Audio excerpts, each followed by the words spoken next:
Pierre Bourdieu, vous n'avez jamais cessé de faire des recherches dans le domaine de l'école, du système scolaire et universitaire. Pourquoi est-ce que ce domaine vous intéresse tant et qu'est-ce que vous pensez avoir découvert de fondamental dans cet ordre d'idées? Du point de vue d'une sociologie explicative, enfin, qui rend compte de ce que les gens font, il est capital de voir comment ils sont faits. Et le système scolaire, dans les sociétés modernes, est un des lieux où se fabriquent des personnes, où se fabriquent les manières de penser, les manières d'agir, etc., en liaison évidemment avec la famille. Donc il n'est pas possible d'étudier sérieusement le monde social, les fonctionnements du monde social, sans étudier cette institution où les gens se fabriquent et où se fabriquent aussi les différences sociales labellisées, légitimes. C'est-à-dire, c'est là que se fabriquent les titres scolaires qui sont en même temps très souvent des titres professionnels, qui sont des titres donnant droit à profession, etc. Donc, c'est très important. Et d'autre part, le système scolaire est de plus en plus, dans la société moderne, un des lieux où se reproduisent les structures sociales.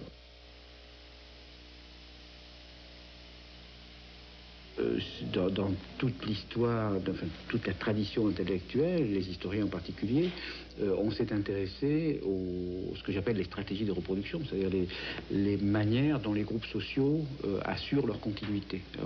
L'exemple par excellence étant les stratégies successorales, mais il y a aussi les stratégies matrimoniales, comment on se marie, le mariage étant une manière de se reproduire biologiquement, mais aussi de reproduire les homogénéités, les différences sociales, etc. Voilà. Donc le système scolaire est tout à fait central pour comprendre les sociétés modernes. Oui. Est-ce que le sociologue n'est pas contraint à partir quand même d'un fait massif et patent qui est l'inégalité des chances à l'intérieur du système? Oui, c'est intéressant. La question est intéressante parce que c'est un fait massif qui a été établi par les sociologues. Une chose importante, c'est que sans la sociologie, au fond, personne ne savait ce fait massif, c'est-à-dire qu'il y a une relation statistique très forte entre l'origine sociale des élèves et leurs résultats scolaires. Donc, un des mérites de la sociologie est d'avoir établi ce fait statistique de manière de plus en plus précise. Enfin, on connaît ces choses-là très bien. Bon, alors, ce fait étant établi, comme tous les faits scientifiques, il ne s'agit pas simplement de l'enregistrer. Il faut savoir ce que cela veut dire, d'une part, et comment ça s'explique. Bon, donc, moi, l'essentiel de mon travail a été de chercher un système explicatif capable de rendre compte de ce fait. Alors, par exemple, pour aller très vite, mais on observe que les inégalités de réussite scolaire ne sont pas expliquées complètement à partir des inégalités économiques. Donc il a fallu inventer une notion que j'ai appelée capital culturel, c'est-à-dire l'idée que nous héritons de notre famille pas seulement des moyens matériels, mais nous héritons des instruments de connaissance, d'expression, des savoir-faire, des savoirs, des techniques, des modes, des manières de travailler, par exemple. C'est-à-dire des tas de choses qui sont transmises inconsciemment par la famille et qui contribuent énormément à la réussite scolaire. D'autant plus que le système scolaire les exige souvent sans les donner. Alors là, je prends un exemple simple, qui est celui des techniques de travail, par exemple. Je pense que un des avantages majeurs des enfants des catégories intellectuelles, par exemple, outre le fait qu'ils entendent dans leur famille un langage qui est assez proche de celui qui se parle à l'école et que l'école exige, outre le fait qu'ils ont une attitude de rapport à la culture, des intéressés, etc., très proche de ce que l'école leur demande, il y a le fait qu'ils reçoivent de leur famille des indications, pour ne pas dire des incitations, concernant la manière de travailler, la manière d'organiser le travail, dans le temps. Oh, laisse tomber ça, fais plutôt ça maintenant. Oh là, tu ferais mieux d'aller jouer au foot, tu es trop fatigué. Ou bien fais d'abord ça, puis tu feras ça après, etc. Bon, ces choses-là qui sont apparemment très peu de choses, enfin, presque rien, en fait, me semble-t-il, sont parmi les facteurs de différenciation décisifs.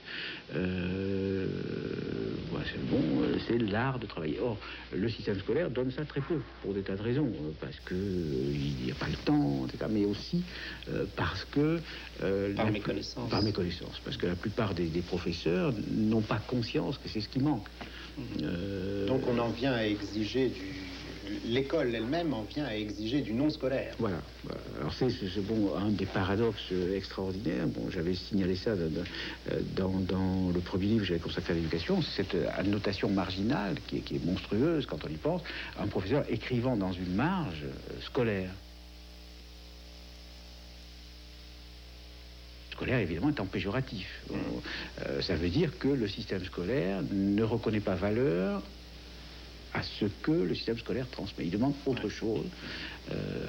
Il ne se contente pas de... Voilà. Et est-ce que ce système de classement appréciatif selon les catégories doués, sérieux, faibles, ne sont pas finalement assez significatifs eux aussi? Oui.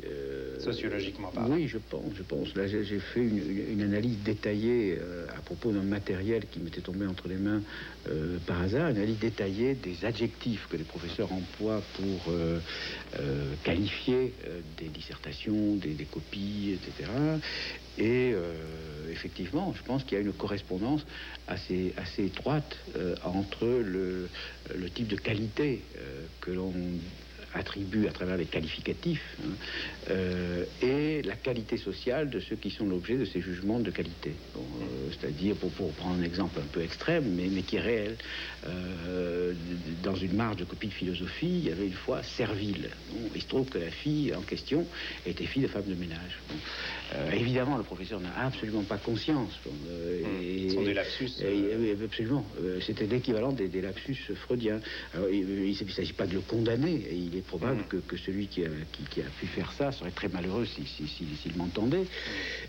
Mais ça veut dire une chose très importante. Ça veut dire que les jugements scolaires sont souvent, plus souvent qu'on ne le croit, des jugements sociaux déniés, comme dit la psychanalyse, des jugements sociaux qui ne se perçoivent pas comme tels, qui s'ignorent comme tels, et à travers donc des qualités que l'on croit purement scolaires, on appréhende des propriétés sociales et on ne le sait pas.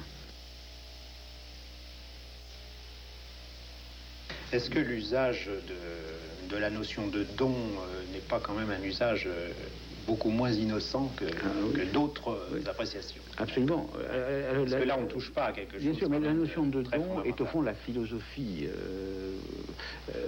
C'est la philosophie même de tout ça. C'est-à-dire, dès le moment où on ignore la relation, on ignore que les capacités, les aptitudes, les qualités, les propriétés que l'on demande et que l'on apprécie, dès le moment où on ignore qu'elles sont socialement produites, qu'elles ne sont pas dans la nature, mais qu'elles sont dans un travail social, historique, celui de la famille, celui de l'école, etc. Bon, il ne reste que le don. Et on dira, vous n'êtes pas doué pour. Bon, ce qui a un effet absolument terrifiant, parce que vous n'êtes pas doué en français, c'est une des choses les plus terrifiantes qu'on puisse dire à quelqu'un. Que faire contre ça?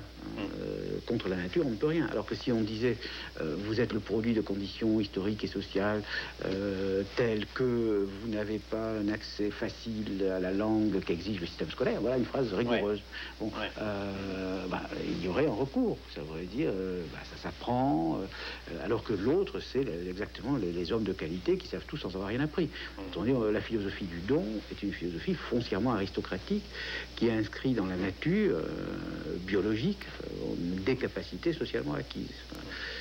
Celui qui ne les a pas n'y peut rien, et celui qui les a peut se les attribuer. Les deux choses étant également dangereuses. Donc nous avons un système qui dissimule activement une bonne partie de ces structures. Oui, alors le problème, je me permets de corriger la formulation que vous avez employée, parce que on pourrait penser que ce système a des intentions, qu'il y a une volonté méchante, enfin qu'il y a une sorte de malingénie diabolique, pervers, etc. Le pire, c'est que les mécanismes sociaux n'ont pas d'intention. Et il n'y a pas de sujet de ces mécanismes, il n'y a pas de complot. Alors, malheureusement, une des lectures mauvaises de la sociologie consiste à transformer l'analyse de mécanismes en analyse de volonté. Et on dira, c'est la classe dominante qui domine, qui élimine. Enfin, il y a des écrits même de sociologues que je critique, qui disent l'école élimine. C'est pas vrai. C'est la logique du fonctionnement de mécanismes extrêmement compliqués, parmi lesquels il y a l'inconscience de ces mécanismes, ont abouti au fait qu'un certain type d'enfants, par hasard, est plus éliminé que d'autres. Donc il faut à la fois dire la chose et éviter de tomber dans cette philosophie, sinon on s'en prend à des adversaires apparents. Et du coup, les réformes, en particulier du système scolaire, sont presque toujours ratées parce qu'on cherche des responsables, on cherche des coupables. Alors, c'est la faute au prof, c'est la faute au gouvernement, c'est la faute, etc. Bon, c'est pas en termes de faute et de culpabilité. Il y a des responsabilités différentielles qui sont souvent des responsabilités inscrites dans des structures, dans des mécanismes très compliqués qui dépassent les capacités des agents. Ce qui ne veut pas dire que les agents ne peuvent pas faire quelque chose en prenant conscience. Ils peuvent contrarier les mécanismes, ils peuvent éviter de les servir par inconscience. Ils peuvent même, je pense, en s'organisant collectivement, parvenir à en altérer profondément l'efficacité.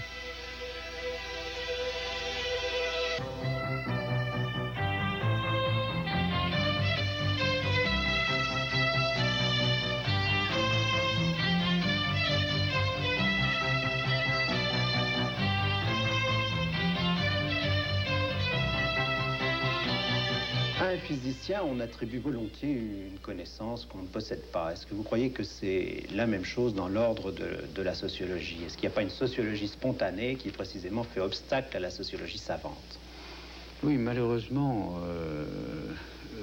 Durkheim le disait déjà, les sociologues doivent compter avec cette idée très répandue que la sociologie est à la portée de tout le monde. Et je pense effectivement que les agents sociaux ont une maîtrise du monde social qui leur permet de se débrouiller dans la vie, de même que nous savons nous promener dans une ville, nous savons prendre l'écluse, arrêter au feu, etc. Nous avons l'équivalent, nous avons un sens pratique du monde social, une connaissance pratique des régularités et même des règles. Mais ce qui n'est pas donné sur le mode de la science infuse, c'est la maîtrise savante des régularités et des règles du monde social et la maîtrise savante de la maîtrise pratique. Et ce qui fait que nous sommes sans arrêt en difficulté parce que nous nous heurtons à la fois en nous-mêmes et dans nos interlocuteurs, lorsque nous essayons de communiquer les résultats de nos travaux, à cette conviction que chaque homme est sociologue. Mais grâce à Dieu, j'allais dire, dans les sciences de la nature, la coupure épistémologique dont parlait Bachelard s'est instituée en coupure sociale. Et au fond, on accorde malgré tout au physicien qu'il a une espèce de monopole de fait, c'est-à-dire non pas un monopole d'autorité, mais le monopole de certaines opérations. De même pour nous, nous faisons des choses avec des instruments, etc. Et c'est au nom de ce travail que nous revendiquons oui, le droit, dans certains cas, de savoir mieux que le premier venu. Oui. Et alors, il y aurait, au fond, au départ du travail de sociologue, une idée importante qui serait un principe de non-conscience. Cette idée que finalement il faut aller radicalement au-delà de la conscience des agents sociaux si on veut trouver Oui. explication du monde social. Oui, je pense. Nous avons dans la tête des catégories de pensée, des catégories de perception, des principes d'évaluation qui sont devenus les structures même de notre cerveau. Quand on explique Kant, souvent les professeurs de philosophie emploient la métaphore ou l'image des lunettes. Il dit, les catégories, ce sont comme des lunettes à travers lesquelles vous voyez le monde, et un des problèmes du philosophe, c'est de voir les lunettes à travers lesquelles il voit. Le sociologue, c'est exactement pareil. Simplement, ces lunettes, elles sont socialement constituées, variables selon les sociétés, selon les sexes, selon les âges, etc.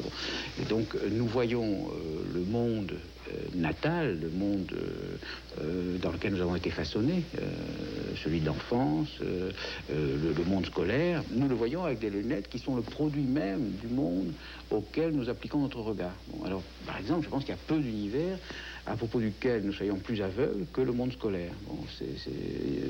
J'allais dire, je pense que c'est vrai, que surtout quand nous sommes professeurs, quand nous sommes des produits d'élection du système scolaire, nous avons beaucoup de chance de ne pas voir l'essentiel, parce que cet essentiel, il est devenu une espèce de seconde nature.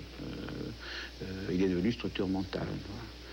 Et nous trouvons donc naturel des choses qui nous surprennent dès que nous voyons une autre tradition intellectuelle. Par exemple, je ne sais pas, la dissertation en 3 points, qui est une tradition...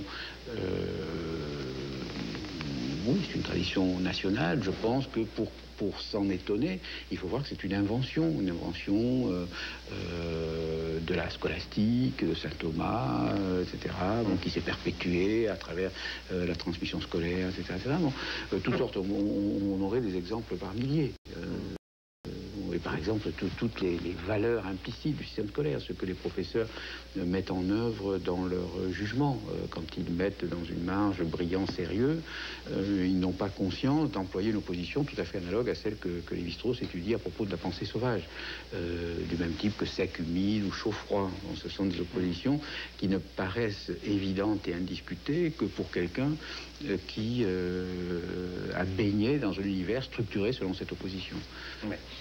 Et est-ce que ce principe de non-conscience qui est à la base donc, du travail de sociologue, est-ce qu'il donne lieu à la constitution d'une idée comme celle d'un inconscient social, comme celle d'un...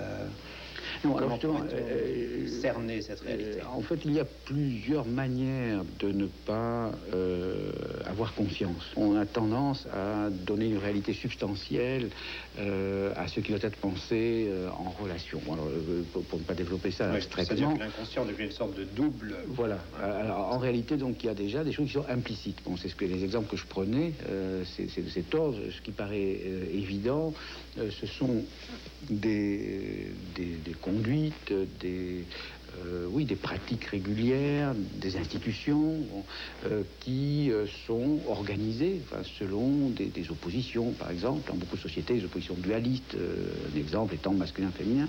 Ils sont organisés selon des oppositions que nous avons aussi dans l'esprit. Et donc, nous ne voyons pas l'arbitraire de ces oppositions parce que ça colle trop bien, en un sens. Notre cerveau, si on peut dire, est structuré comme le monde, et du coup, ça va de soi. Alors ça, c'est une part des choses. Mais il y a aussi des choses que nous ne savons pas parce que nous ne voulons pas les savoir. Quand on dit « je ne veux pas le savoir ». Une résistance. Il y a des résistances. Voilà. Alors là, il y a des choses très importantes dans le monde social. Et souvent, d'ailleurs, les deux choses se combinent. Il y a des choses qui sont, par exemple, sur le système scolaire, il y a des choses qui sont difficiles à savoir du fait de cet accord que je décrivais, mais aussi parce que à l'inconscience des mécanismes réels, est associée toute une série d'intérêts. Bon, il y a des gens qui ont intérêt à ne pas savoir et à ce qu'on ne sache pas. Alors on passe donc du secret. Par exemple, c'est un très bel exemple. J'avais un jour, je travaillais sur les grandes écoles, et dans une des grandes écoles, c'est l'école des hautes études commerciales, l'administration, avec l'accord des élèves, avait fait une enquête sur les résultats ultérieurs des élèves de cette école, et ils avaient pris plusieurs variables explicatives. Il y avait le rang d'entrée dans l'école, la profession des parents, et puis quelques autres variables. Et ils découvraient une formidable corrélation, non pas avec le rang d'entrée, comme le croirait le système scolaire, mais avec la profession des parents. C'est-à-dire, plus on avait des parents de niveau élevé, plus avec le même titre ancien de HEC, on avait des avantages économiques, sociaux, etc. Bon, et cette enquête m'est tombée entre les mains par toutes sortes de ruses, je suis souvent obligé de ruser, par l'intermédiaire de l'ancien élève qui me l'a passé, il y avait dessus secret. Bon, voilà. Autrement dit, ça pose des problèmes aux sociologues. Les sociologues, souvent, dévoilent des choses cachées. Bachelard le dit pour les sciences de la nature. Bachelard dit, il n'y a de science que du caché. Bon. Alors ça, on l'accorde à la physique, mais le sociologue dévoile. Ce qui ne veut pas dire qu'il dénonce, parce qu'en histoire, il dévoile des choses cachées. Et par le fait de dévoiler, évidemment, il attente à des intérêts. Il dérange. Et est-ce qu'il y a donc des techniques, des savoir-faire qui permettent cette traversée des apparences? Alors, évidemment, ce travail est extrêmement difficile. D'abord, il y a tout un travail du sociologue sur lui-même, qui est opéré avec l'aide de la communauté scientifique. Il ne faut pas oublier que le sociologue, comme tout savant, est inséré dans un univers de concurrence, de lutte, ou de lutte pour la vérité, mais aussi pour convaincre les autres d'erreurs, etc. Et dans ces luttes, la vérité s'éprouve. C'est-à-dire, dès que je publie quelque chose, moi ou un autre, je m'expose. Et tous les moyens sont bons pour réfuter. Bon. Donc il y a ça, et ces contrôles collectifs deviennent des contrôles subjectifs. Et la méthode scientifique, c'est au fond l'intériorisation de cet état, à un moment donné du temps, des contrôles. Bon, ça c'est le premier point. Oui, mais ce n'est pas tout. C'est-à-dire que ces contrôles, ils sont exercés à travers des méthodes. Ce que nous avons en commun, par exemple, c'est un certain type de techniques statistiques. Lorsque, par exemple, je suis arrivé un jour à un débat, c'est un des grands souvenirs de ma vie, avec un historien de l'économie. Il s'agissait d'un débat sur le patronat, et il avait repris, je venais de publier un article sur le patronat en France, il avait repris mes statistiques, et il avait refait les analyses en mettant en œuvre la même méthode. Bon, et il dit, mon cher collègue, je pense que vous avez fait une erreur, etc. Et je lui ai dit, comment avez-vous fait? Et j'ai vu qu'il avait éliminé une partie de la population qui expliquait la différence entre nos jugements. Donc là où la discussion, disons, ordinaire, affronte, non pas des arguments, affronte des thèses antagonistes intéressées, la discussion scientifique affronte des hypothèses accompagnées d'éléments de preuve, et du même coup, pour parler comme l'autre, c'est toujours falsifiable. On peut refaire une démonstration. Alors, c'est ça la scientificité de la sociologie. Alors pour nous, les instruments, pour aller très vite, les gens en ont une idée tout à fait sommaire. C'est quoi? C'est la technique d'enquête, c'est le questionnaire, questionnaire ouvert ou fermé. Nous posons des questions aux gens, nous analysons statistiquement. La statistique est un des instruments les plus inévitables, et nous employons des instruments statistiques parfois très sophistiqués, du même type que ceux qu'emploie la physique la plus avancée, etc. Voilà. Alors il y a d'autres techniques, par exemple pour explorer en profondeur ce que les gens ne savent pas sur ce qu'ils font. On peut faire des entretiens très approfondis dans lesquels on travaille un peu, pour employer une analogie, comme Socrate. C'est-à-dire, non seulement on interroge, mais on assiste la personne interrogée qui peut ne pas avoir toujours les instruments d'expression nécessaires pour dire ce qu'elle éprouve.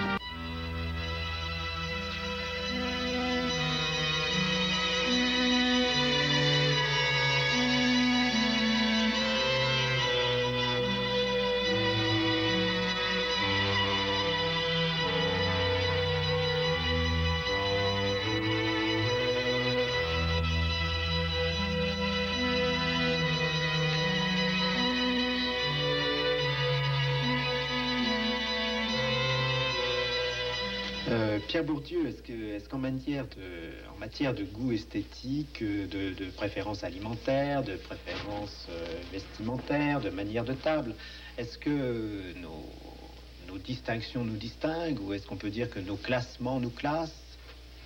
Oui, tout à fait. Le goût est cette chose très très paradoxale qui à la fois nous permet de faire des différences, de produire des préférences, de dire j'aime mieux ceci que cela, et en même temps qui nous rend justiciable de jugement de préférence. C'est-à-dire, on dira, il a bon goût, il a mauvais goût. Autrement dit, c'est une sorte de pratique réflexive. Enfin, nous ne pouvons pas juger dans ce domaine sans être justiciable de jugement, sans être jugé. Et c'est pourquoi d'ailleurs le sens commun dit des goûts et des couleurs ne discutent pas, ce qui est une façon d'évacuer le problème, de dire n'en parlons pas, en fait parce que ça serait trop grave. Une de mes découvertes en travaillant sur ce sujet, c'est que aujourd'hui il n'y a sûrement pas beaucoup de jugements qui engagent autant les gens que les jugements de goût. C'est-à-dire, vous pouvez facilement faire rougir quelqu'un aujourd'hui, le faire rougir sur sa sexualité, ça devient de plus en plus difficile. Mais faire rougir sur une faute de goût, sur une gaffe, etc., c'est extrêmement facile. Et d'ailleurs, c'est une des difficultés de l'enquête. L'enquête sur les problèmes de goût est très difficile parce que, évidemment, le rapport d'enquête est un rapport social. Et la personne interrogée a une idée du statut social de la personne qui l'interroge, donc de ses goûts, de ses préférences, et il a peur d'être jugé par l'interrogateur. Et de ce fait, il tend, d'autant plus qu'il est plus bas dans la hiérarchie sociale, à produire des jugements de goût qu'il juge conformes aux attentes de l'interrogateur. Par exemple, lorsqu'on interrogeait sur les goûts en musique, beaucoup de gens de petite bourgeoisie ou du haut des classes populaires disaient à la question aimez-vous la musique? Ils répondaient souvent oui, j'aime beaucoup les valses de Strauss, parce que c'est la grande musique du pauvre, c'est-à-dire c'est l'idée qu'on se fait de la grande musique, ce qu'on appelle la grande musique, quand on n'est pas familier avec cet univers. Voilà. Donc déjà une différence entre les goûts spontanés et les goûts proclamés. Voilà, donc il a fallu faire tout un travail pour contourner cette tendance à valoriser, et pour se référer plus aux pratiques d'ailleurs aux déclarations.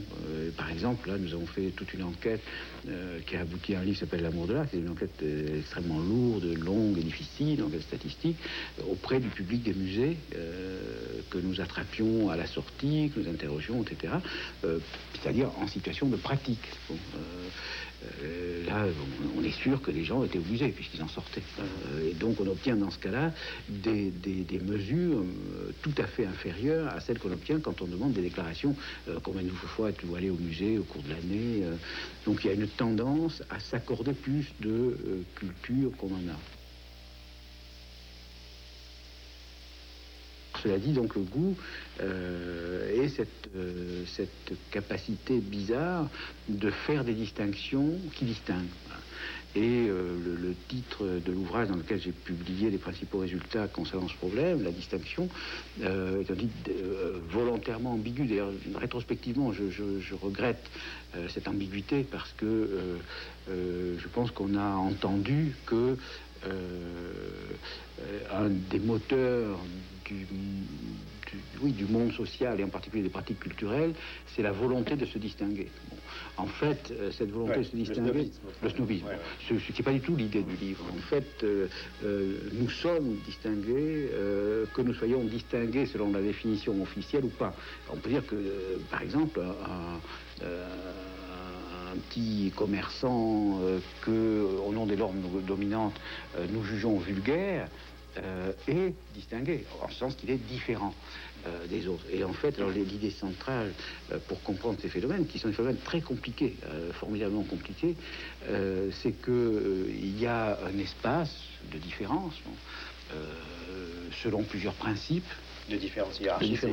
Oui, différences hiérarchisées, des différences selon le sexe, selon l'âge, selon la profession, selon le niveau d'instruction, selon le capital économique, selon la résidence, Paris, province, etc. Il y a tout un espace de différences. Bon, et ces différences objectives, enfin dans les moyens, pourrait-on dire, hein, les moyens de consommation, hein, se retraduisent en différences dans les préférences manifestées. Bon, c'est-à-dire quand vous savez où quelqu'un se situe dans cet espace de différence, bon, c'est-à-dire quand vous savez sur lui, sur sa profession, son niveau d'instruction, la profession de ses parents, etc., vous pouvez deviner en gros, sinon quelle catégorie de goût il aura, quelle catégorie de goût il ne peut pas avoir. Bon, autrement dit, il y a une prédiction, une prévision qui signale une corrélation. Voilà.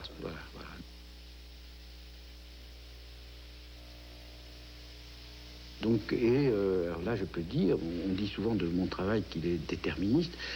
À quoi je réponds simplement qu'il constate. Moi, je constate des corrélations stupéfiantes. Et parfois, je me dis, on va encore dire que je suis déterministe. Ça me surprend moi-même de voir à quel point, par exemple, dans l'univers des grandes écoles, qui est un univers dans l'espace de la distinction, où je décris l'ensemble du monde social, c'est un point. Bien, à l'intérieur de ce point minuscule, je vais retrouver tout un espace de différence nécessaire. C'est-à-dire, je vais retrouver entre l'élève de HEC, l'élève de l'ENA et l'élève de l'école normale des différences systématiques, non aléatoires. Et je vais même en trouver entre les élèves de l'école de Saint-Cloud et de la Rue. C'est tout à fait impressionnant.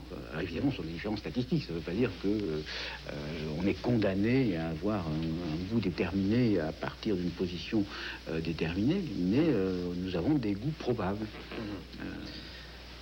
Par rapport à toute une tradition philosophique du jugement de goût comme jugement essentiellement désintéressé, vous pointez au contraire un intérêt social tout à fait à l'œuvre. Oui, enfin, ce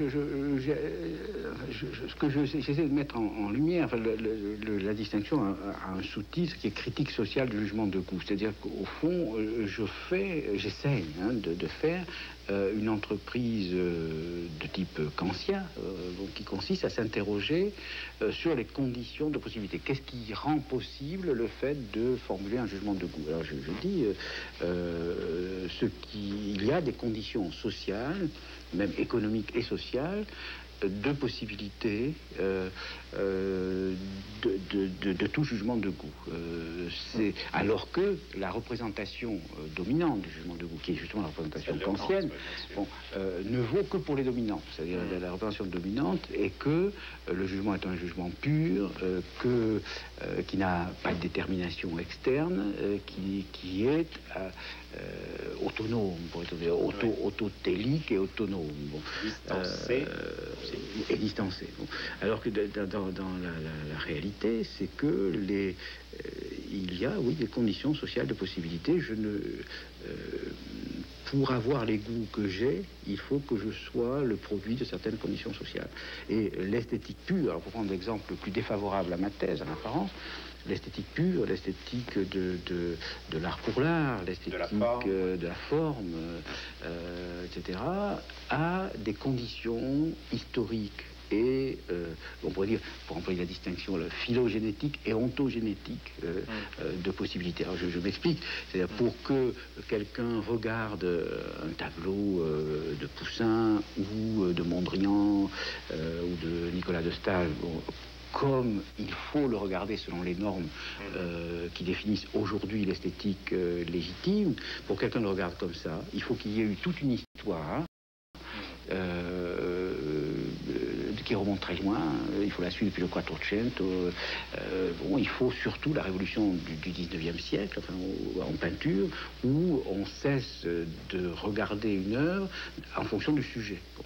Jusqu'au 19e siècle, on l'oublie, enfin juste avant Manet, les critiques étaient des gens qui disaient, voilà, c'est un tableau qui représente Phocion, et on faisait un petit cours d'histoire. Bon, et on avait tout dit du tableau quand on avait dit ce qu'il racontait. Et le tableau était un récit. Bon, et ça a été une espèce de rupture extraordinaire de dire on le regarde en lui-même, pour sa couleur, pour ses formes, pour ses combinaisons. Bon, ça c'est la première chose, les conditions historiques. Puis il y a les conditions du côté de l'individu. Il faut un apprentissage du regard pur, du regard gratuit, donc des conditions familiales, des conditions scolaires, etc. Et tout ça est oublié dans la théorie du jugement pur. Est-ce que vous ne repérez pas justement, fonctionnant à l'intérieur des différents jugements de goût, les confusions faites éventuellement entre la photo d'une belle femme et la belle photo d'une femme, pour reprendre cette distinction kantienne d'ailleurs d'origine. Tout à fait. Mais oui, justement, enfin, Kant, que j'ai essayé de lire un peu entre les lignes, porte, enfin, comment dire, et charrie des jugements sociaux constamment. Les goûts des palais et des sens, il y a une espèce de goût inférieur et un goût supérieur, un goût pur.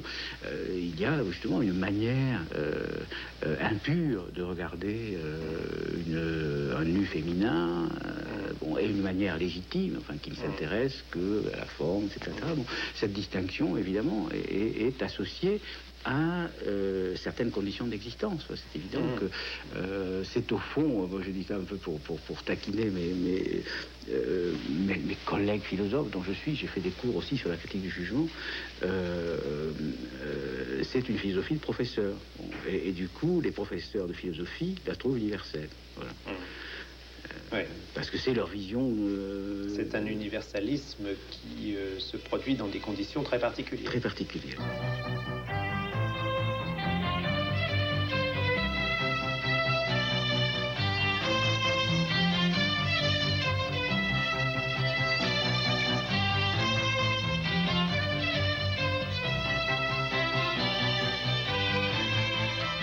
Pierre Bourdieu, vous venez de publier un long article sur ce que vous appelez la domination masculine. Est-ce qu'il ne s'agit pas autant de la domination que tout homme, au sens sexué du terme, cherche à exercer sur un autre homme, que de la domination des hommes sur les femmes? Est-ce que ce n'est pas une double domination dont il s'agit? Oui. En réalité, pour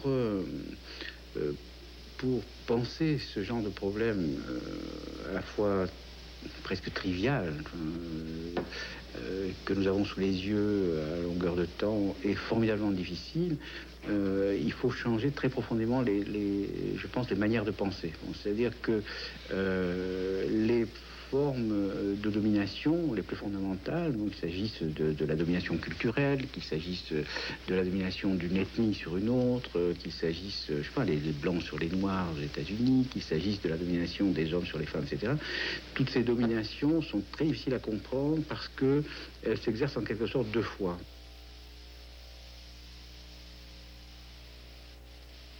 Elle s'exerce à travers des contraintes objectives. Par exemple, pour l'Afrique du Sud, jusqu'à une époque récente, et sans doute encore pour une grande part aujourd'hui, il y a des ségrégations, c'est-à-dire des interdits objectifs dans l'espace, des lieux séparés, des lieux sacrés dans lesquels certaines personnes n'ont pas le droit d'entrer, dont certaines personnes sont exclues, etc. Bon. Donc il y a des formes objectives. De même, encore aujourd'hui, il y a des professions où, sans que cela soit interdit, de fait, les femmes ne sont pas représentées, ne sont pas présentes, ou si elles sont présentes, c'est toujours dans des positions inférieures, dominées, etc. Bon. Alors, ça, c'est du côté objectif. Bon. Et puis, et c'est là ce qui est souvent oublié dans les analyses, je fais l'hypothèse que ces oppositions objectives, ces structures objectives, ces divisions objectives deviennent ce que j'appelle des principes de division.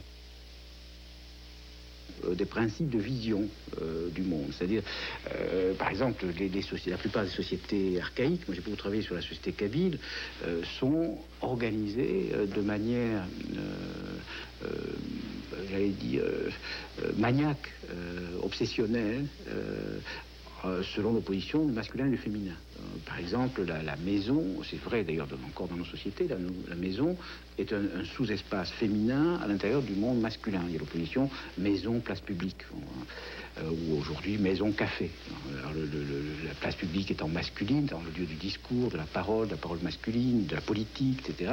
La maison étant le lieu de l'intimité, de la psychologie, de l'intériorité, de la biologie, de la reproduction, de la nature. Bon, c'est culture-nature, etc. Bon. Cette opposition-là, elle existe donc dans l'objectivité, mais elle existe aussi dans les structures mentales sous la forme de couples d'opposition, d'adjectifs. Il faudrait prendre des milliers d'exemples. Et l'accord entre ces oppositions objectives et les principes de division subjective fait que tout paraît aller de soi, et des choses qui devraient surprendre ne surprennent pas. Par exemple, un exemple très simple, tout à fait présent dans la société, la logique de la vocation. On dit ah oui, cette fille, elle n'aime pas les mathématiques, ou bien ah non, c'est une fille à Paris à la Polytechnique. La logique de la vocation, qui est un des grands principes de l'élimination différentielle des garçons, des filles et des enfants de différentes origines, est un phénomène très mystérieux. Les éliminés s'éliminent, c'est-à-dire les filles, on ne les chasse pas de certaines disciplines. On leur dit pas, il faut faire de la psychologie plutôt que de la sociologie. Or, statistiquement, il y a beaucoup plus de filles en psychologie, l'âme, l'intime, la maison, hein, qu'en sociologie, la politique, l'agora, etc. Bon, alors, c'est quoi? C'est que inconsciemment, comme on dit, bon, les filles s'orientent vers ce pourquoi elles se sentent faites, elles pensent avoir la vocation, et elles pensent le faire librement. Elles pensent le faire librement, et inconsciemment, les mécanismes d'orientation, qui ne sont pas nécessairement des mécanismes opérés par des hommes, c'est des notes, c'est des sortes de choses, les poussent d'un côté ou de l'autre. Bon, et on a une espèce d'immense processus de triage qui s'appuie autant sur les structures subjectives que sur les structures objectives. Voilà. Et alors, ce principe, c'est ce que j'appelle l'habitus, voilà, c'est-à-dire bon, c'est toujours difficile de donner en quelques mots une définition rigoureuse d'un concept complexe. Bon, disons que c'est un système de catégories, de perception, de pensée, d'action et d'appréciation. C'est-à-dire, c'est ce qui fait que devant la même situation, deux personnes vont voir différemment, vont construire la réalité différemment. Bon. L'un aura une préférence, l'autre une autre. Bon. Ces habitus sont le produit de l'incorporation, hein, on pourrait bien dire de la somatisation, pour employer un vocabulaire psychanalytique, de la somatisation de structures objectives. Il y a la différence objective entre garçons et filles. Autrefois, c'était à l'école, il y a l'école des filles, l'école des garçons, etc. Il y a la différence objective, et elle devient incorporée. Bon, autrement dit, les filles, dans le cas particulier, collaborent, mais pas consciemment, évidemment, à travers leur corps, à travers le fait, par exemple, qu'elles sont du côté du cosmétique, du côté de la beauté, de l'élégance. Dans la division du travail, là, toutes les enquêtes le montrent, les femmes ont la charge de l'intérieur. Bon, et c'est elles qui choisissent les décors, etc. Dans la gestion des biens symboliques. Bon, alors que quand il faut arriver aux catégories les plus élevées dans l'espace social et plutôt au pôle intellectuel pour trouver des hommes qui choisissent leurs vêtements sans consulter leurs femmes. Deviennent les enjeux d'un jeu de domination entre hommes. Vous reprenez la notion de femme-objet qui a eu évidemment un succès lié à Simone de Beauvoir, oui, mais évidemment en un sens tout à fait différent. Assez différent. Vous pouvez préciser cette différence? Comment dire, dans les échanges symboliques, dont la forme par excellence dans la plupart des sociétés sont les échanges matrimoniaux, les femmes sont objets d'échange et non pas sujet d'échange. C'est-à-dire, les femmes sont un instrument de constitution d'alliance. La femme de prestige. La femme est une sorte de parole qui est entre les mains des hommes, le père, le frère, et puis ensuite le mari.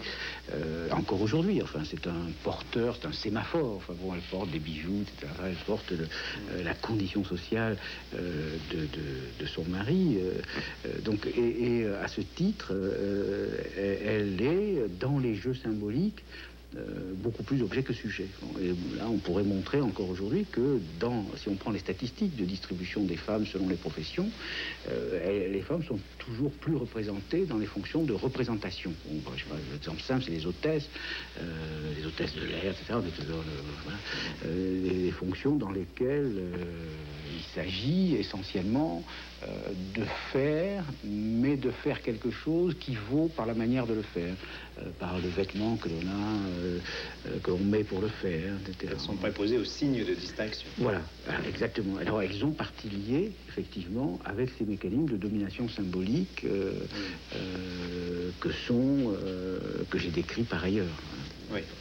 Et c'est ce qui illustre assez bien ce concept de violence symbolique qui est très... La domination symbolique est une domination qui s'exerce avec la complicité de celui qui l'a subi. Mais le mot de complicité, il ne faut pas le prendre au sens sartrien, de mauvaise foi, je me mens à moi-même, je suis pas de sens moral. C'est, d'une certaine manière, mon corps qui collabore, en quelque sorte, avec les structures dont il est l'incorporation, dont il est le produit. Nous ne savons pas, par exemple, quand nous marchons, rien ne paraît plus naturel que la marche. Or, c'était l'exemple célèbre de Marcel Mauss, qui a inventé la notion de technique du corps. Il a montré qu'après la guerre de 14, quand on a voulu faire défiler des soldats français avec une musique anglaise, des soldats anglais avec une musique française, ça ne marchait pas du tout. Parce qu'on s'est aperçu qu'il y avait des manières nationales de marcher. Autrement dit, que cette chose apparemment très naturelle était complètement socialisée. Bon.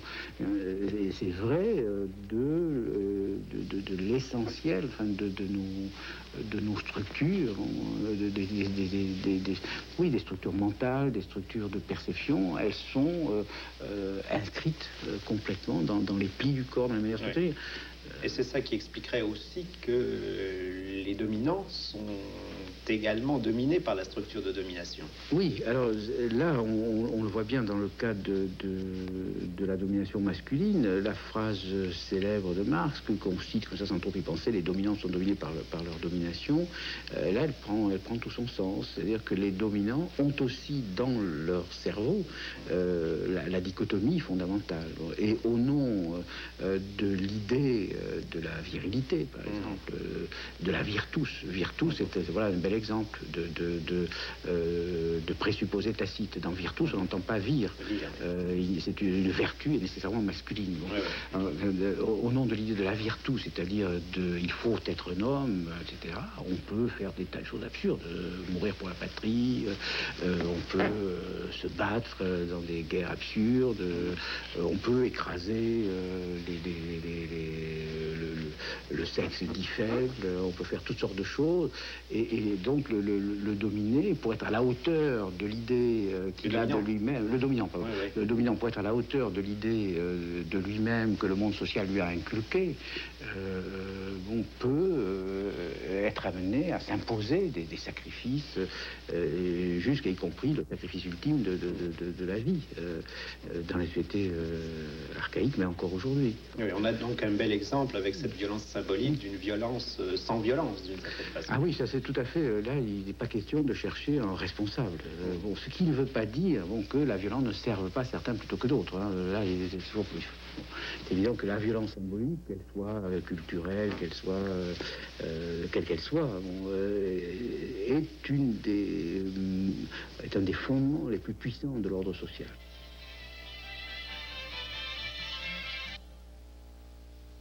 Tem uma frase do Vivaldo Coraci que é muito boa, que